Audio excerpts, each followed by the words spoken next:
a fog as thick as its mystery. The strange story began in a fairly normal way on June 3, 1968. Dr. Gerardo Vidal and his wife, from the Argentine city of Maipú, had traveled to Chascomus to attend a family reunion. Another married couple from Maipú, who were related to them, had also gone. The two couples traveled separately and returned home toward evening.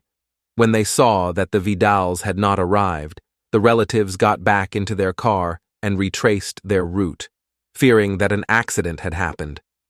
They retraced the 130 kilometers between Maipú and Chascomus, but saw no sign of the Vidal or their car. Back in Maipú, they began making phone calls to hospitals, but this search also proved futile. 48 hours later, Mr. Rapellini, in whose house the meeting had been held, received a long-distance call from Mexico City. The caller was Dr. Vidal, who warned that he and his wife were well and about to fly back to Buenos Aires. He asked his relatives to pick them up at the airport. Friends and relatives were waiting when Mr. and Mrs. Vidal stepped off the plane, wearing the same clothes they had on during the family reunion. Mrs. Vidal, who appeared very shaken, was immediately taken to a private hospital in the throes of what one news report described as a violent nervous breakdown. Dr. Vidal told an incredible story about what had happened to him and his wife in the previous 2 days.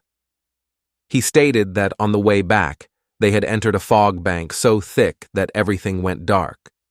Then, suddenly, daylight reappeared. Now they were on an unfamiliar road, and when the doctor got out of the car, he found that all the paint had been scraped off the bodywork. He stopped a motorist to ask where they were, and he replied that they were near Mexico City.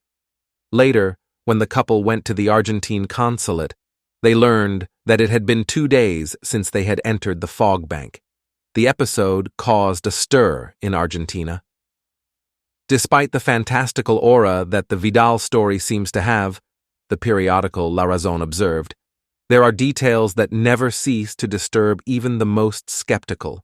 The hospitalization of Vidal's wife in a Buenos Aires clinic, the couple's demonstrated arrival on a plane that had made a non-stop flight from Mexico, the disappearance of the vehicle, the intervention of the consulate, the fact that the Maipú police had not taken the matter lightly, and finally, the phone call from Mexico to the Rapellini family. Here is a story in which it would be very interesting to be able to see straight.